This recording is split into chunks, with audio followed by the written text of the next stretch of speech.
What's up, guys? Thanks for tuning in. My name is Jacqueline Daniels, and in today's talk, we will be focusing on the topic of how people, specifically with a mental disorder, are able to operate in public environmental settings.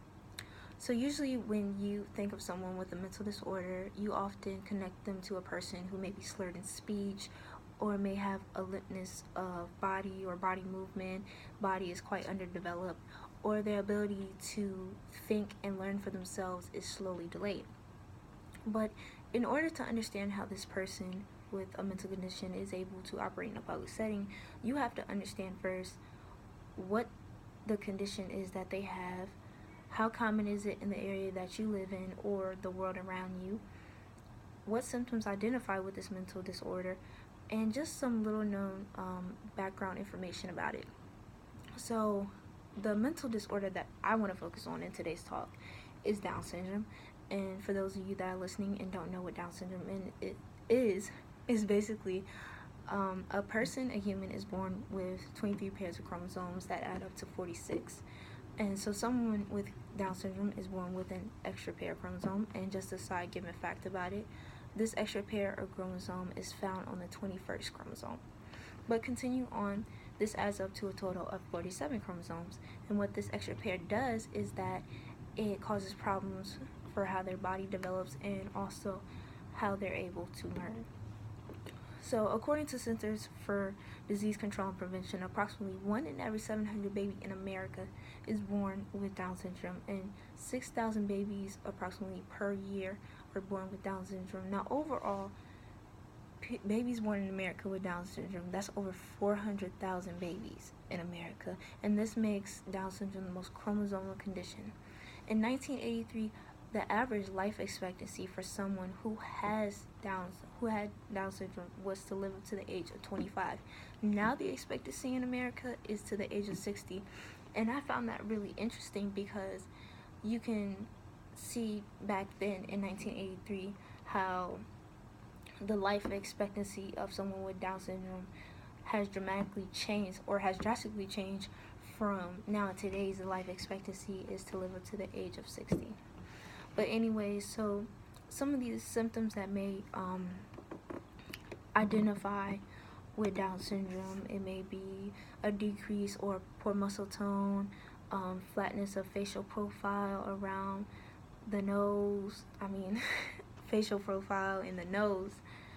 You won't see that much facial structure in someone's face who has Down syndrome. Small head, small ears, a small mouth, upward slanting, or even shortness in the neck, or there'll be like lots of excess fat on the neck. But going back to the main question of this topic is how someone, now that we know what the disorder is, how someone with Down syndrome can operate in a public environmental setting. And to me, the answer is quite simple. People with this disorder are not incapable of doing things that a regular person can do. It just takes a little more time for them to progress into the activity that they're doing or the learning process that they're doing. And according to survey results, only 57% were employed that had Down syndrome.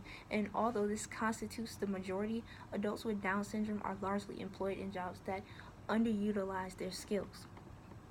And thinking even with children, that have Down syndrome, they can be included in activities such as, playing sports or playing, outside activities, indoor activities, and they should be placed as the same responsibility as other children, but people feel like just because they have this disorder, they're incapable of doing it. And the only difference between someone with Down syndrome and someone without a mental illness is that someone with Down syndrome can get really frustrated with their words. The only time they get frustrated is they can get frustrated with their words because they're really trying to express what they're trying to say. It's not that they're mad about what they're saying. It's not that they're mad about who they're saying it to. It's just that they're trying to express how they feel, and when they can't do that, then it kind of sends them into a state of frustration. And I know people who do not have Down syndrome sit here and act like that. and it messes with you, it messes with your mind, and it's hard because you really want to sit here and express your behavior, but you can't do that the way you want to. But other than that, the difference between someone with Down syndrome or someone without it is really no difference at all, because someone with Down syndrome can do almost anything a regular child can do. It just takes a little more time and progression for them to go into it. And so we shouldn't misjudge them, or we shouldn't sit here and look at them differently because they have this disorder or disease, because that doesn't define them. I hope you enjoyed the video, and thank you for watching.